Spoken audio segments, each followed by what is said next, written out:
welcome back to the channel that knows nothing. I'm Jam and let's get to it.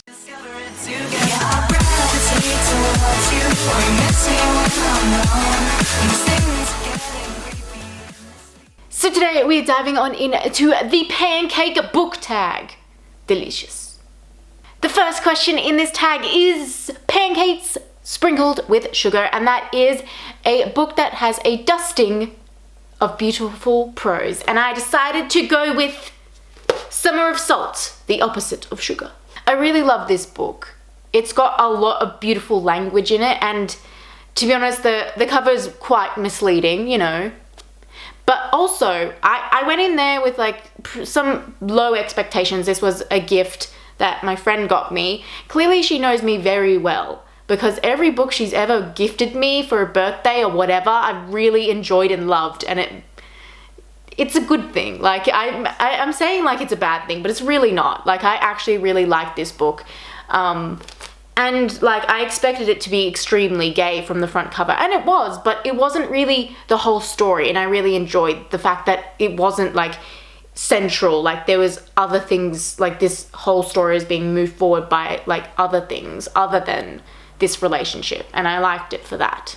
Question number 2 in this tag is pancakes drizzled with lemon, and that is a character that has sharp wit or temperament, and I've got to go with Annabeth Chase.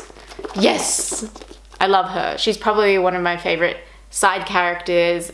Like, she's just the best, and I feel like if she actually existed, I would be very good friends with her. Like, if she wasn't just a fictional character, we would be very good friends. Number 3 in this tag is pancakes drizzled in Nutella, and that is a comforting read that you could devour again and again.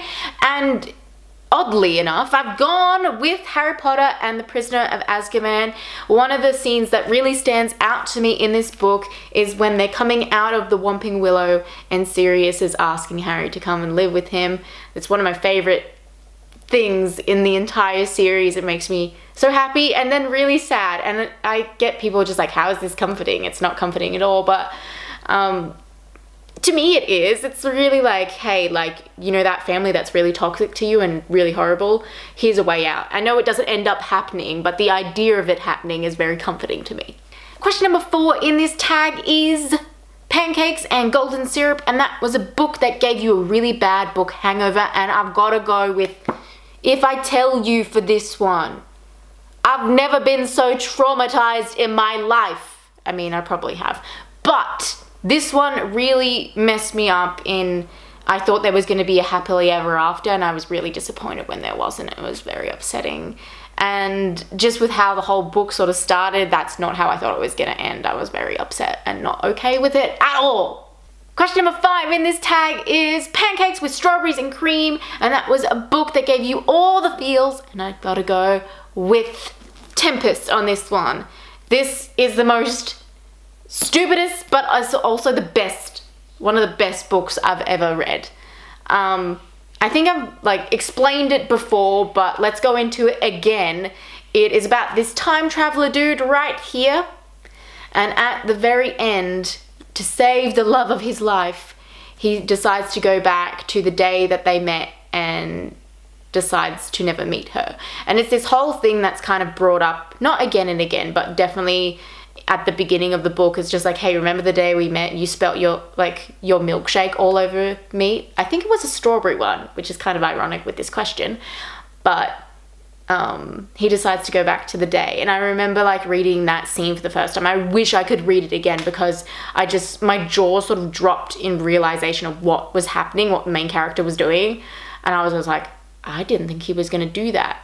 Mainly because it's just like, it's kind of a bit like, it's a bit of a romantic book, but then also like it's got time travel twisted into it, like many romantic books. And so I kind of thought he was going to stand and fight for love, and that didn't end up happening. It was a bit upsetting, you know. Number 6 in this tag is pancakes with blueberries, and that is a character that seems sharp at first, but then has hidden depths. And I've got to go with Sakata from Sakata. I've read it on the channel if you're interested in me reading this book to you. And it's about this little dude here. He works for a company, and he just, is seeing the sort of how life can just be very repeated on days. And you think it's going to end really badly, but then he just decides to up and leave and be a happy little cicada out in the forest and not be, held down by the suit and tie and all this other shenanigans that come with life. So I think he does have hidden depths. I think, you think he's just a very sad place in his mind, but really he's just in a very sad place in general, and that's why he left. That's why you shouldn't stay in jobs that you hate. Number 7 in this tag is pancakes with banana toffee.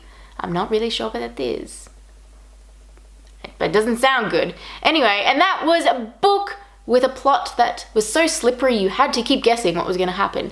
And mine is not in a good way. I've picked Daughter of the Deep. I was very disappointed in this book, I've got to say. I just didn't enjoy it. I wish I did. I was very keen to read it based on all the stuff in it, but I think the story fell a lot flat for me.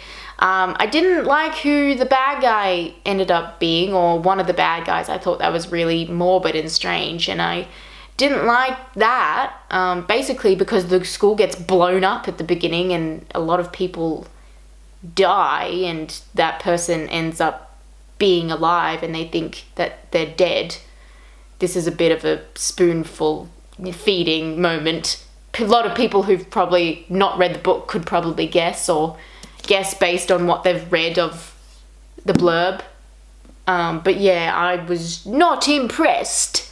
Question number 8 in this tag is pancakes with crispy bacon, and that is a romantic pairing that you didn't like at first, but then they ended up being the perfect match. Now, this is kind of partially true to the question, but I decided to go with Colin and Penelope from Bridgerton. I think they're going to do it a lot better in the show than she did in the book, but, that's okay. In the beginning of their relationship, I don't think that they're perfect for each other, but by the end, I do. But Colin, I feel like Colin is the one that has to do some work here. Not saying that Penelope is perfect, but he needs some issues sorted out for him. But I also think they're a very cute couple because she does end up being revealed as Lady Whistledown. Colin is very jealous because he writes traveling journals and he's upset with her that she's a better writer than him. But by the end, she's editing his work, and I think that's very cute. I don't know. You make your choice. Are they perfect? Are they not? Who knows? Question number 9 in this tag is pancakes with peanut butter, and that is a character that makes you recoil. And do I need to mention none other than Professor Umbridge from Harry Potter? She's just the worst. Last year or the year before, it must have been the year before now, I listened to all the Harry Potter books, and my lord, the person that did Professor Umbridge's voices was almost too perfect. I almost, fell out of my chair. But my god, she's just the most annoying person on the planet that is fiction. I don't think I've ever been so annoyed by a character before. Hate you. I think everybody can strongly say they hate Professor Umbridge more than Voldemort at this point. And the last question in this tag is pancakes with a bit of everything. And that is a book that is very diverse in their characters. And I decided to go with Heroes of Olympus. I just think it's an amazing series. I feel like I can't say this because let me show you a little secret. This is how far I got into it before I gave up. I feel like I need to reread all of them to get back up to this point again. Also, look at this. How much of a fucking nerd am I putting a Catching Fire bookmark in here? Anyway, I just think they're all there's so many of them and they're all they all work together in different ways, and I love that we've got the original characters and then new people coming in. I mean, I don't love all the new characters, some of them highly annoy me, like Jason. I really don't like him. But I just really like it. I think it's very diverse in their characters and like what each of them bring to the table. I think they're all like heroes in different sorts of light, and I like that. Haven't finished it, but I will. Hopefully, maybe, this year. Anyway guys, that's all I've got for you today. Please like, subscribe, because that is always nice, and I will see you next time. Goodbye!